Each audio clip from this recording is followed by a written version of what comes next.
প্রিয় বন্ধুরা, কেমন আছেন? আশা রাখি ভালো। আজকে আমি একটা নতুন ধর্ম বিষয় নিয়ে আলোচনা করব। আপনারা আমার সাথে থাকবেন। এই ধর্মের নাম হচ্ছে কেনানাইট ধর্ম সংস্কৃতি। কি নাম? The Canaanite religions. Let's go discuss about. এখনকার এখনকার যে প্যালেস্টাইন, আপনারা জানেন যে প্যালেস্টাইন মানে ফিলিস্তিন। এই যে ফিলিস্তিনের আগে ছিল প্যালেস্টাইন। এই ফিলিস্তিন এবং ইসরায়েল যুদ্ধ হচ্ছে। এই তো গতকালকে পরশু দিনকে লেবাননের সাথে লেগে গেছে যুদ্ধ। এটা আপনারা জানেন, সারা বিশ্বের মানুষ জানে। তো এখনকার যে প্যালেস্টাইন ও ইসরায়েল রাষ্ট্রের পূর্ব নাম ছিল কেনান। দেখেন, এখন যে প্যালেস্টাইন, এই প্যালেস্টাইনের নাম আছে ফিলিস্তিন। তো এই ফিলিস্তিনের আগে ছিল প্যালেস্টাইন, আর প্যালেস্টাইনের আগে ছিল কেনান। এই তো কয়দিনের ঘটনা। এই কয়দিনের মধ্যে কিন্তু নাম কয়েকবার পাল্টানো হয়ে গেছে। যাও, তো এখনকার প্যালেস্টাইন এবং ইসরায়েল রাষ্ট্রের পূর্ব নাম ছিল কেনান। আচ্ছা, জর্দন নদীর পশ্চিম পাড় থেকে ভূমধ্যসাগর পর্যন্ত ভূমি ছিল এর অন্তর্গত। বুঝতে পারছেন না তার এরিয়াটা কতটুকু? খ্রিস্টপূর্ব খ্রিস্টপূর্ব খ্রিস্টপূর্ব 3000, অর্থাৎ এখন থেকে প্রায় 5000 বছর। কত? From now a day before 5000 years. It is not a simple matter. তাহলে খ্রিস্টপূর্ব 3000, তাহলে খ্রিস্টপূর্ব 3000 যদি হয়, তাহলে কত? প্রায় 6500 বছর আগের ঘটনা আর কি। খ্রিস্টপূর্ব 3000, অর্থাৎ এখন থেকে প্রায় 5000 বছর পূর্বে সেই ভূমিতে প্রথম মানব বসতির ইতিহাস জানা যায়। ইতিহাস থেকে জানা যায় যে আজ থেকে প্রায় 5000 বছর আগে জানা যায়। এর আগে তো ছিল, তাই না? যেমন কেউ কেউ বলে পৃথিবীতে মানুষের আবির্ভাব 80 লক্ষ বছর, কেউ বলে 50 লক্ষ বছর, না কেউ বলে 21 লক্ষ বছর, তাই না? কেউ বলে 3 লক্ষ বছর। হ্যাঁ, যাও, আমরা আসলে তর্কে যাব না, তাই না? তর্কে যাব না। তবে আমরা ইতিহাস থেকে জানতে পারি যে আজ থেকে প্রায় 5000 বছর আগে এই মানব বসতির সন্ধান পাওয়া যায়। আচ্ছা, যাও, তো এই কেনানদের অনুসৃত ধর্মধারা ও ধর্ম দেবতারা ছিল প্রকৃতি বৈচিত্র্যের সমর্থক ও প্রকৃতির প্রতীক। Not only Canaan but also around the world. শুধুমাত্র কেনানই নয়, গোটা পৃথিবীতে একসময় মানুষ প্রকৃতির পূজা করত। তখনও মানুষ কিন্তু সৃষ্টিকর্তা নিয়ে ভাবত এবং ধর্ম নিয়ে ভাবত। আর এই ভাবনা থেকে, বিশ্বাস থেকেই কি ধর্মের সৃষ্টি। মানুষ চিন্তা করতে যে এই যে চন্দ্র, সূর্য, গ্রহ, নক্ষত্র, জোয়ার ভাটা, দিন রাত, ঋতু পরিবর্তন, সকাল সন্ধ্যা, গাছে ফুল ফল, নদী ভরা জল, পাখির কণ্ঠ গান, তাই না? নিঃসন্দেহে এর পিছনে একটা কি ছন্দময়, আনন্দময় একটা কি রিমোট কন্ট্রোল আছে, একটা সেন্ট্রাল আছে। তো সেই বিশ্বাস থেকে এই ধর্মের সৃষ্টিতে নিঃসন্দেহে একজন পরিচালক আছে, একটা শক্তি আছে, বা একজন সৃষ্টিকর্তা আছে, যে নামে ডাক। চলেন আগে আলোচনা করি, পরে কথা। তো কেনানদের অনুসৃত ধর্মধারা ও ধর্ম দেবতারা ছিল প্রকৃতি বৈচিত্র্যের সমর্থক এবং প্রকৃতির প্রতীক। তো বিজ্ঞানীরাও এই কথা বলে যে এই যে বিশ্ব ব্রহ্মাণ্ড সুশৃঙ্খল ও সুনিয়ন্ত্রিতভাবে পরিচালিত হচ্ছে, নিঃসন্দেহে এর পিছনে একটা শক্তি আছে। এমনকি আপনি কোরআন পড়লেও দেখবেন যে ওরকম একটা গন্ধ পাওয়া যায়। সেটা কোনটা বলবো? সেটা হচ্ছে সূরা নূরের 35 নম্বর আছে। সেখানে বলা হয়েছে আল্লাহ আকাশ এবং পৃথিবীর জ্যোতি। আল্লাহ আকাশ এবং পৃথিবীর জ্যোতি, অর্থাৎ এই সূর্যকে কেন্দ্র করেই পৃথিবী পরিচালিত হচ্ছে। তার মানে কি এটার শক্তি? সেই কথা বলা হয়েছে প্রকৃতির প্রতীক। যেমন বর্ষা তথা উর্বরতার শেষ সময়ের সঙ্গে সঙ্গে কেনানরা বিশ্বাস করত যে মট নামের মৃত্যু দেবতা ঝড়ের দেবতাকে মেরে ফেলেছে। যখন আপনারা জানেন যে চৈত্র বৈশাখ মাসে ভীষণ ঝড় বৃষ্টি হয়, তাই না? ঝড় বৃষ্টি হয়। এই ঝড় বৃষ্টির পরে কি আবার প্রকৃতি নিস্তব্ধ হয়ে যায়। তাদের বিশ্বাস যে কেনানরা বিশ্বাস করতো যে মট নামের মৃত্যু দেবতা ঝড়ের দেবতাকে মেরে ফেলেছে।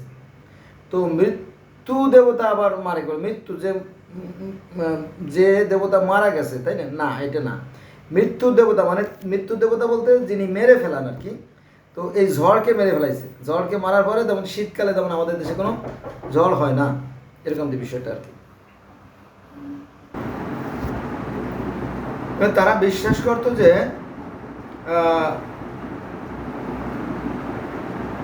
মট নামের মৃত্যু দেবতা, মট নামের মানে মৃত্যুর যে দেবতা তাকে বলা হতো মট।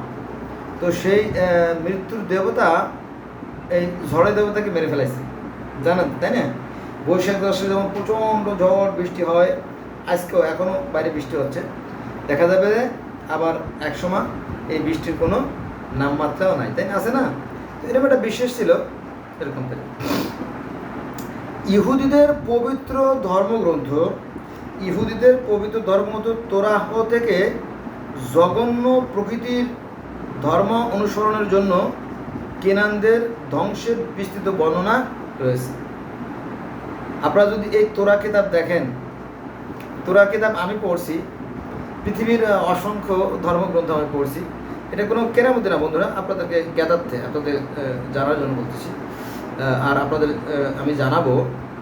তো সেখানে আপনি দেখবেন যে এই তোরা গ্রন্থে শুধু যুদ্ধর কাহিনী, যুদ্ধ আর যুদ্ধ। যেমন আমাদের ইসলাম ধর্মে আছে বদরের যুদ্ধ, তারপরে আপনার খ্রিস্টান ধর্মে আছে আপনার কুরুশেটের যুদ্ধ, তারপরে আপনার ইহুদিদের আছে তোরার যুদ্ধ, হিন্দু ধর্মে আসবে আপনার কুরুক্ষেত্র যুদ্ধ, তারপরে বৌদ্ধ ধর্মে গেলে দেখবেন সেখানে আপনার রাজা কি জানি, যাক খালি ধর্ম মানেই যুদ্ধ, ধর্ম মানে যুদ্ধ, মারামারি, কাটাকাটি, খুনোখুনি, এই হ্যাঁ যাও, সেখানে আমি যাব না। কেনান ও তার সংলগ্ন এলাকাসমূহের লোকজন বাল BAAL বাল এর উপাসনা করত। বাল বাল মানে কি? ঈশ্বর, লা, আল্লাহ, লা তো থেকে আর কি, বাল, বালের উপাসনা করত। বাল কোনো দেবতার নাম ছিল না। বাল শব্দ দ্বারা, বাল শব্দের অর্থ আমাদের জানতে হবে। বাল শব্দ দ্বারা কেনানরা প্রভু বা নিয়ন্ত্রককেই বুঝিয়ে থাকতো। Have you understand my speech? Yes, I am. Baal মানে কি? সৃষ্টিকর্তা। বাল শব্দ দ্বারা কেনানরা অর্থাৎ সেই ইহুদি খ্রিস্টানরা তার মনে করত ওই বাল শব্দ দ্বারা প্রভু বা এই বিশ্ব নিয়ন্ত্রক তাকে বোঝানো হতো।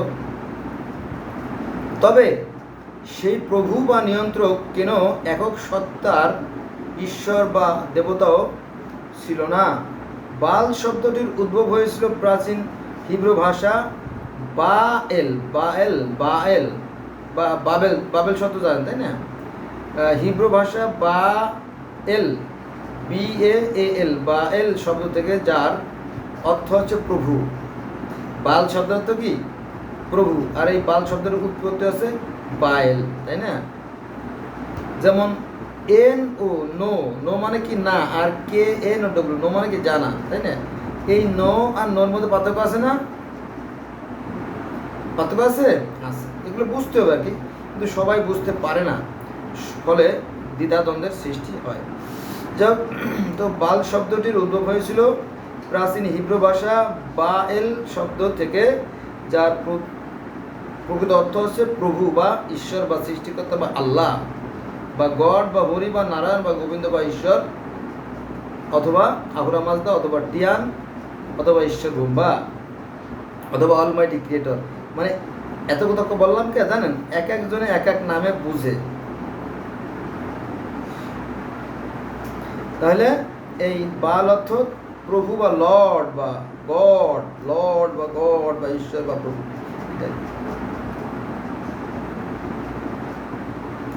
কেনানরা বা আল বা বাল দ্বারা প্রধানত উর্বরতার দেবতাকে বোঝানো হতো আর কি, কারণ তিনি তো সব কিছু করেন, তাই না? কে? উপরওয়ালা। আমরা তাকে বলি আল্লাহ, সেই তো সব কিছুর কর্তা। কেননা এলাকার ভূমি উর্বরতা যেহেতু প্রায়শই খরার কারণে বিনষ্ট হতো এবং সেজন্য ফসল উৎপাদন কম হতো। অনেক সময় রোদের কারণে কি হতো, ফসল বিনষ্ট হয়ে যেত, তাই না? আমাদের দেশেও হয়, বিনষ্ট হয়ে যায় বিভিন্ন পোকা, পঙ্গপালের আক্রমণ, মাজরা পোকা, পামড়ি পোকা, লেদা পোকা, কয়া পোকা, বড়ি পোকা, অনেকের আক্রমণে আমাদের ফসলও ধ্বংস হয়ে যায়, এটা আমরা জানি। তো ঠিক সেখানেও এর ব্যতিক্রম ঘটতো না, একই নিয়ম তখনও ছিল। তো যেহেতু মানুষের দুঃখ দুর্দশা বেড়ে যেত, ওই যে ফসল যদি পোকায় কেটে দিত, খেয়ে ফেলতো, তখন দুর্দশা বেড়ে যেত, কারণ তখন তো আর মেডিসিনের আবিষ্কার হয় নাই, স্প্রে করতে পারতো না তারা, তাই না? সেটা পরে আসছে। এই জন্য তাদের ফসল না হলে দুর্ভোগের অন্ত থাকতো না, ফসলগুলো পঙ্গপালে বা পোকায় খেয়ে ফেলেছে, খেয়ে ফেলেছে। এজন্য কেনানদের ধর্ম ধারণা প্রধানত মাটির উর্বরতা বৃদ্ধি, কারণ মাটি যদি ফসল না দেয় তাহলে তাদের কষ্টের আর শেষ নাই, বোঝা গেছে না? তো বৃষ্টিপাত নিয়েই আবর্তিত থাকতো, বৃষ্টি হলে কি ফসল ভালো হতো, বৃষ্টি না হলে ফসল ভালো হতো না। আবার আমাদের দেশে বর্ষা না হলে মাটির মধ্যে যে গ্যাস থাকে, যে তাপ থাকে, সেটা বের হয় না, ফসল ভালো হয় না। বৃষ্টি এবং বন্যার পর নির্ভর করে ফসলের উর্বরতা। এজন্য কেনানরা ধর্ম ধারণা প্রধানত মাটির উর্বরতার বৃদ্ধি, বৃষ্টিপাত নিয়ে আবর্তিত থাকতো। কেনানরা বালকে মেঘ পরিচালক ঈশ্বর অথবা দেবতা সম্বোধন করে তার সন্তুষ্টি অর্জনের চেষ্টা করত। এখানে বন্ধুরা, এখানে ঈশ্বর তো বলছেন, ঈশ্বর আল্লাহ, রব, রাব্বি, মালিক, তাই না? আমরা খালেক, মালিক, কুদ্দুস, সালাম, রহিম, জব্বার, আকবর, আকরাম, কত নামে ডাকি, তাই না? যার যা মন চায়। আবার অনেকে নাম ছাড়া থাকে, হে উপরালা, তোমার কাছে নালিশ দিলাম, তুমি এর বিচার করো, তাই না? এরকম আছে না? উপরালা, কোনো নাম নাই, শুধু উপরালা বলে না? হিন্দু, মুসলমান, খ্রিস্টান সবাই ওই একই কথা বলে, উপরালা। তো এখানে সেই ঈশ্বর অথবা দেবতার সম্বোধন করে তার সন্তুষ্ট হওয়ার চেষ্টা করত। এই সন্তুষ্ট হওয়ার চেষ্টা কি জানেন? এটা একজন, আমি মাঝে মাঝে বলি, তারপরে আবার বলি, একজন বলতেছে, হে দয়াল গো, তোমায় বহু নামে ধরা ধামে কত নামে ডাকি, জানিতে চাই দয়াল তোমার আসল নামটা কি। মানে তাকে কোন নামে ডাকলে তিনি রাজি খুশি থাকবেন, অর্থাৎ আল্লাহ পাক কোন নামে ডাকলে রাজি খুশি থাকেন, যে প্রকৃত নামটা জানতে চাই। এই ধরনের অনেক কাহিনী আপনারা কোরআনে বা হাদিসে পাবেন, কোন নামে ডাকলে আল্লাহ পাক খুশি হয়। হ্যাঁ, একবার বাচ্চা সুলাইমান আলাইহিস সালাম বাতাসে ভর করে যাচ্ছিলেন, তো একজন কৃষক দেখে বলে, সুবহানাল্লাহ, আল্লাহর কত হিকমত, 60,000 সৈন্য নিয়ে কাঠের তক্তা ভেসে ভেসে যাচ্ছে। তখন সুলাইমান নেমে আসছে, বলে, তুমি কি বলছো? বললো, সুবহানাল্লাহ বলছি। কেন বললো? বলে, আল্লাহর কত বড় হিকমত। বলে, এর মূল্য কত জানো? বলো যে, স্যার মূল্য টুল্য তো বুঝিনি, আমি নিরক্ষর মানুষ।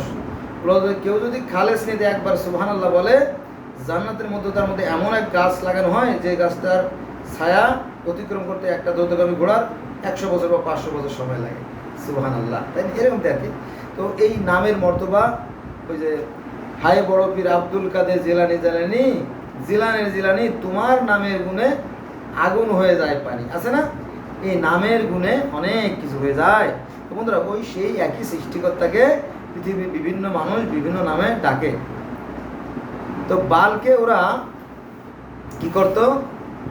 বাল দেবতা অর্থাৎ সেই ঈশ্বরকে ওরা সেই প্রভু, আল্লাহ, গড বা এই বিশ্ব ব্রহ্মাণ্ডের নিয়ন্ত্রক হিসেবে জানতো বা মানত। আকাশ থেকে বাড়ি বর্ষণ, বাড়ি মানে কি? বৃষ্টি, ও বিদ্যুৎ চমকে পৃথিবী যেভাবে আলোকিত হতো, তাতে কেনানরা বিস্মিত হয়ে বৃষ্টি ও বিদ্যুৎ উৎপাদন এই শক্তিকে বাল বলতো। মনে আছে? ওই যে এই বিদ্যুৎ বিজলির যে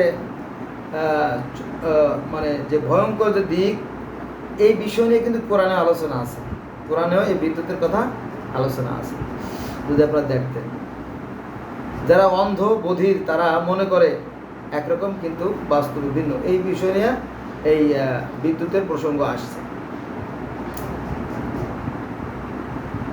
তো তাহলে আমরা দেখলাম যে আকাশ থেকে বাড়ি বর্ষণ অর্থাৎ বৃষ্টি বর্ষণ ও বিদ্যুৎ চমকে পৃথিবী যেভাবে আলোকিত হতো তাতে কেনানরা বিস্মিত হয়ে বৃষ্টি ও বিদ্যুৎ উৎপাদক এই শক্তিকে বাল বলতো। এই যে বিশাল শক্তি চমকিত যে আলো, তাই না?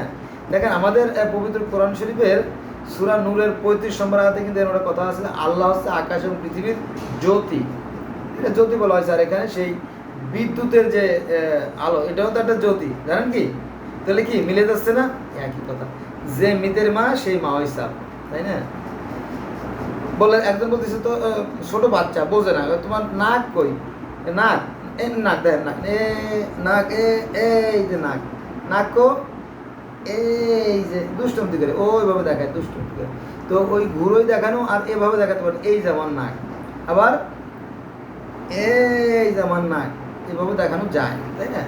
অর্থ একই, হয়তো শব্দগত পার্থক্য থাকতেই পারে, ওই একই কথা। তাহলে কি করতো এটা? আবার শোনেন, আকাশ থেকে বাড়ি বর্ষণ ও বিদ্যুৎ চমকে পৃথিবী যেভাবে আলোকিত হতো তাতে কেনানরা বিস্মিত এবং হতবাক হতো।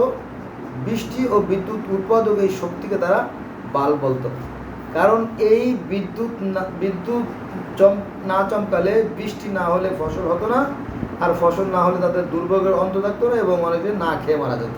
তার মানে কি এই বিদ্যুতের সাথে তাদের জীবনের ওতপ্রোতভাবে সম্পর্ক জড়িত। তাই তারা এই যে বিদ্যুৎ শক্তিকে তারা কি বলতো?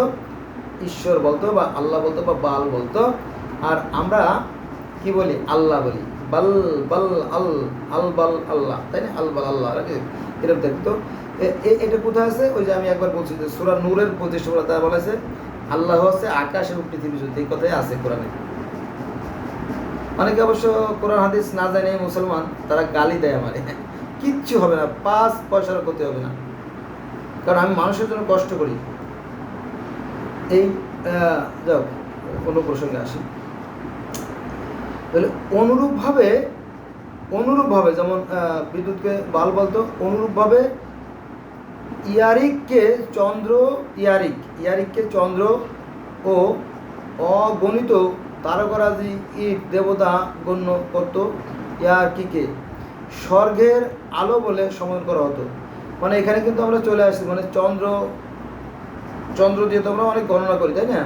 মাস টাস ঋতু ইত্যাদিতে আমরা গণনা করি, সেই বিষয়টাকে চলে আসছে। তারকা বলতে সেই নক্ষত্র, এই গ্রহ নক্ষত্র, হ্যাঁ, এই কথা কিন্তু কোরআনেও আছে, বেদেও আছে, অন্যান্য তাওরাত যোগেও আছে। তো ইয়ার্কিকে স্বর্গের আলো বলে সম্বোধন করতো। স্বর্গ না থাকলে স্বর্গের আলো আসবে কোত্থেকে বন্ধুরা? ঘরে চাল না থাকলে পেটে ভাত আসবে কোত্থেকে? আছে না ব্যাপারটা? তো এখানে স্বর্গ না থাকলে স্বর্গের আলো কোত্থেকে আসবে? এখানে স্বর্গের কথা নরকের কথাও বলা কি আছে। কোথায়? এই কেনানাইট ধর্মে। আচ্ছা, তাহলে কেনান বাস করিতেন কেনানে, তাই না? ইয়াকুব নবী বাস করিতেন কেনানে। তার কটা পুত্র ছিল? 12 পুত্র, তাই না? এরকম একটা গজল মুখস্থ ছিল, ভুলে গেছে, ছোটবেলার গজল তো মনে নেই এখন। কেনানের প্রার্থনা বলতে কি? What is the meaning of প্রার্থনা? দ্যাটস মিন প্রেয়ার, মানে আরাধনা, ধ্যান, তপস্যা, যজ্ঞ, নামাজ, যাই বলেন, একজনে এক নামে ডাকলে এই প্রার্থনা বলতে সেই সৃষ্টিকর্তার সন্তুষ্ট লাভের জন্য যে কর্মপদ্ধতি, সেটা হচ্ছে প্রার্থনা। খেয়াল রাখবেন। তো কেনানদের প্রার্থনা আসারে ও মাটি ও পাথরের তৈরি দেবদেবীর সম্মুখে অবনত মস্তকে পূজা নিবেদন সহ ওই সকল মূর্তির মনতুষ্টিতে পশু ও নরবলির রক্ত দিয়ে মূর্তিদের পদযুগল সিক্ত করার কর্মনীতি প্রচলিত ছিল। এই যে চলে আসছে কোরবানি, চলে আসছে কি? কোরবানির প্রথা। দেখেন যে কেনানদের প্রার্থনা আসারে তারা যখন আরাধনা করতো, যেমন ঈদের সময় আমরা লম্বা করে নামাজ পড়ি, 2 দিন নামাজ পড়ি, তারপরে ভালো মন্দ রান্নাবান্না করি না, গরু, খাসি, মুরগি, ছাগল, হাঁস, ভেড়া যে যাওয়া পারে সামর্থ্য অনুযায়ী জবাই দিয়ে আনন্দ ফুর্তি করে এবং সেই সাথে বেশি বেশি ইবাদত করে। সেই কথা এখানে আসছে যে কেনানদের প্রার্থনা ও আসারে আচার মানে বিভিন্ন সামাজিক সাংস্কৃতিক অনুষ্ঠান যেগুলো, প্রার্থনা মানে নামাজ, এবং আচারে মাটি ও পাথরের তৈরি দেবদেবীর সম্মুখে অবনত মস্তকে পূজা নিবেদন, ওই সকল মূর্তির মনতুষ্টিতে পশু ও নরবলি দিয়ে মূর্তিদের পদযুগল সিক্ত করার ধর্মনীতি প্রচলিত ছিল। এই আমরা তো বিসমিল্লাহ আল্লাহু আকবার বলে গরু বা খাসি ভেড়া দুম্বা বলি দিয়ে দিই, তাই না? আর তারপরে মাংসটা আমরা মজা করে খেয়ে ফেলাই, তাই না? আর এখানে ওই একই কথা, যে ওই দেবতার নামে, দেবতা বলতে সেই বাল দেবতা, সেই বেল দেবতার নামে কি করতো তারা? এই গরু ছাগল হাঁস মুরগি জবাই দিত, তাই না? তো অর্থ তো একই বন্ধুরা, শুধুমাত্র কি পদ্ধতি একটু ভিন্ন। যাক, আর ওই রক্ত কি করতো? ওই রক্তটা তো আল্লাহকে তো দেখা যায় না, তাই না? তিনি তো তাহলে কি করবে? তার একটা সাংকেতিক চিহ্ন তারা তৈরি করতো এবং তার রক্ত দিয়ে তার সেই পা সিক্ত করে দিত, যেটা আরবের যারা প্যাগান ধর্ম ছিল তাদেরও এই একই প্রথা তারা মানত। যাক, কেনানদের পূজ্য প্রধান স্তরের 7টি ও অধস্তর স্তরের 34টি বাল ছিল, অনেকগুলো দেবতা। এই দেবতা বলতে সৃষ্টিকর্তা না, এখানে কিন্তু অধনস্থ বোঝেন নাই? সৃষ্টিকর্তা যিনি বাল, তিনি হচ্ছেন অলিনল প্রধান দেবতা, তার অধীনস্থ। যেমন আমাদের আল্লাহ পাকের 4জন ফেরেশতা আছে না? যেমন আজরাইল, জিব্রাইল, ইসরাফিল, মিকাইল, 4জন। হিন্দুদেরও 4জন আছে, ব্রহ্মা, বিষ্ণু, শিব, মহেশ্বর, 4জন। আবার মিশরীয় ধর্ম 4জন, সেটা হচ্ছে কেমন? হু, শেহা, শেহেম, হেহেম, হেহো, 4জন। তাহলে হিন্দু ধর্মে বললাম প্রধান 4জন দেবতা, ইসলাম ধর্মে বললাম 4জন প্রধান দেবতা, এবং আপনার মিশরীয় ধর্মে প্রধান 4জন দেবতা, ইহুদি খ্রিস্টানদের 4জন প্রধান দেবতা আছেই আমাদের ইসলাম ধর্মের মতোই। তাহলে এখানে যেমন 4জন প্রধান দেবতা আছে, এখানেও ঠিক ওরকমটি প্রধান 7জন দেবতা আছে। মানে এই 4জন দেবতার সাথে কিন্তু আমাদের আরও আছে, 4জনই কিন্তু শেষ না। মনে করতে আজরাইল, জিব্রাইল, ইসলাম, মিকাইল 4জন, এর সাথে কিন্তু আবার কিরামিন, কাতেবিন, মানে ওনারা 2জনে আমাদের কি করে? আমাদের ভালো মন্দের হিসেব লেখে। আপনারা জানেন যে 2জন আছে। তারপরে কবরে 2জন ফেরেশতা আসবে, মুনকার এবং নাকির। ঘাড়ে কিরামিন, কাতেবিন, আর মুনকার এবং নাকির 2জন। কত? 4জন আর 4জন 8জন। মানে মুনকার, নাকির, কিরামিন, কাতেবিন 4জন, আজরাইল, জিব্রাইল, ইসলাম, মিকাইল 4জন, 8জন পেলাম। তারপরে যেমন জান্নাত বা জান্নাতের যে ফেরেশতা তার নাম হচ্ছে রেদওয়ান, কয়জন? 9জন। তারপরে আপনার নরকের একজন ফেরেশতা আছে মালেক, কয়জন? 10জন। দেখছেন না, 10জন পাইছি। তো এরকম তো আরও ফেরেশতা আছে, অগণিত ফেরেশতা কিন্তু আমাদের ইসলাম ধর্মে আছে। তো এখানেও অগণিত ফেরেশতা আছে, তার মধ্যে প্রধানদের কথা বলা হয়েছে যে প্রথম তো একজন হচ্ছে সেই বাল, যিনি বাল বা আল্লাহ আর কি। তো তারপরে অন্যান্য প্রথমত 7জন, তারপরে হলো 34 জন। কেনানদের পূজ্য প্রধানের স্তরের 7টি ও অধনস্থ স্তরের 34 জন বাল ছিল। কেনান ধর্মাচার পরিচালনার জন্য যেমন প্রার্থনা গৃহ ছিল, আমরা যেমন যে প্রার্থনা করি না, আমরা মসজিদে প্রার্থনা করি, তারপরে হিন্দুরা মন্দিরে করে, খ্রিস্টানরা গির্জায় করে।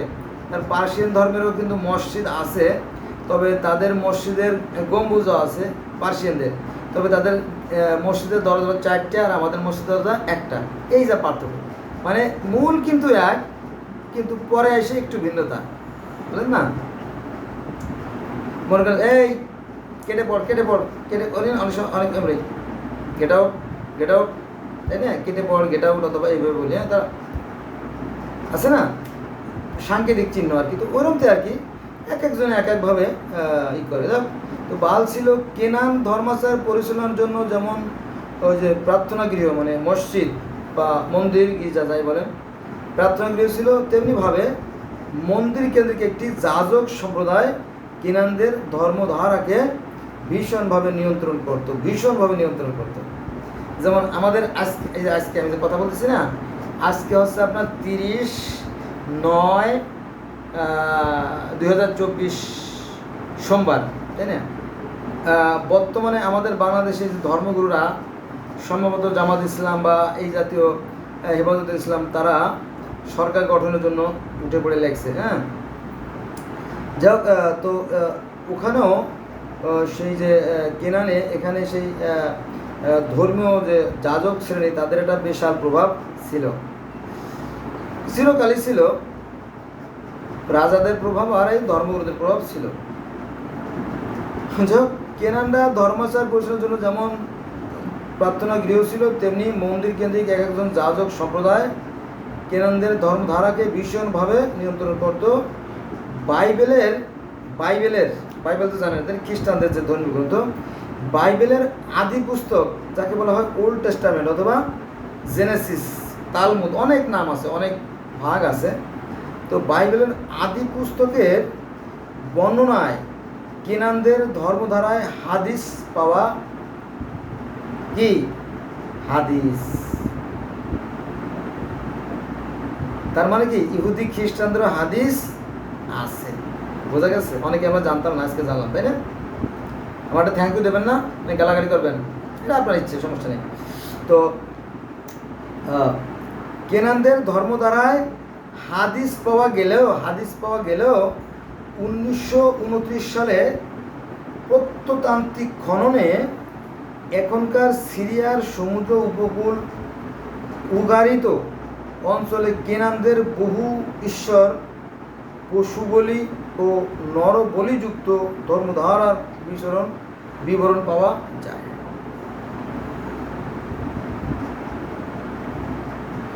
কেনান অঞ্চলটি বহু শত বছর মিশরের ফারাওদের শাসনাধীনে ছিল।